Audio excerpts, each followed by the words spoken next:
Hello! Right, it's the 10th of January 2026, Saturday morning, and I've got out of my pit and come downstairs to discover some rather excellent new wave of British heavy metal news. And, well, who saw this one coming? Do you remember More from back in the Nawabum days, all the way back in the early 1980s? That superb debut album of Warhead in 1981, and the equally good Blood and Thunder from 1982, and then that seemed to be that, didn't it? They've popped up now and again, here and there, occasionally since at festivals and whatnot.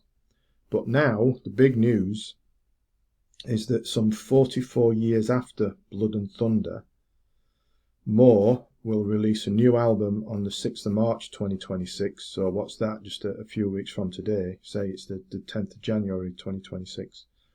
And that new album is called Destructor, and you can see the artwork for it right there. So that's something to look forward to, isn't it? And there seems to be a bit of a backstory to it, that the album was recorded a few years ago when More were working with that legendary, well-known producer Chris Sandarades, who unfortunately passed away a few years ago.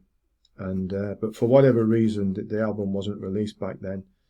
And of course, Chris, he passed away in 2017. And I believe that Destructor was the final album that he was involved in before he did sadly pass. And he delivered the last mix of the album just before he died.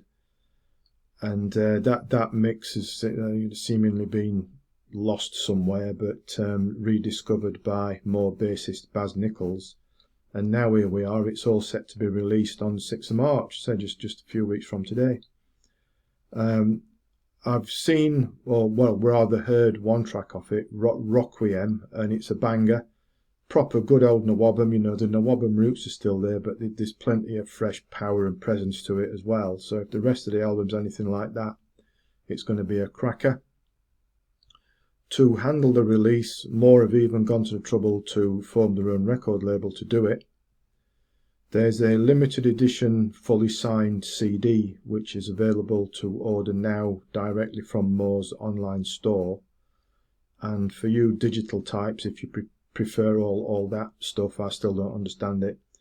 It can be pre-saved, whatever that means. I found it on Amazon Music. I suppose you can pre-save it from there or wherever you feel like. But I'll link below in the description to More's online store if you prefer the digital, or Amazon Music. Start again. I'll link below to More's online store for those of you, like I do, that prefer a physical product. Say it is fully signed, but the CD is a limited edition. And if you prefer the digital, I'll put the Amazon Music link in the description below as well, if that's your format of choice. No doubt other digital platforms will have it as well, but all that stuff remains a mystery to an old-fashioned physical product bloke like me. Of course, once the album arrives, I will post up a review, but in the meantime, look forward to it. Pre-order it, either version, if you would like to. And I'll post up a review in a few weeks after it arrives. So that's today's unexpected but very welcome news. If you do me a little favour before you disappear, and that's if you would please subscribe to the channel, because that's always a big help and appreciated. And until next time, thanks for listening, thanks for watching, and take care.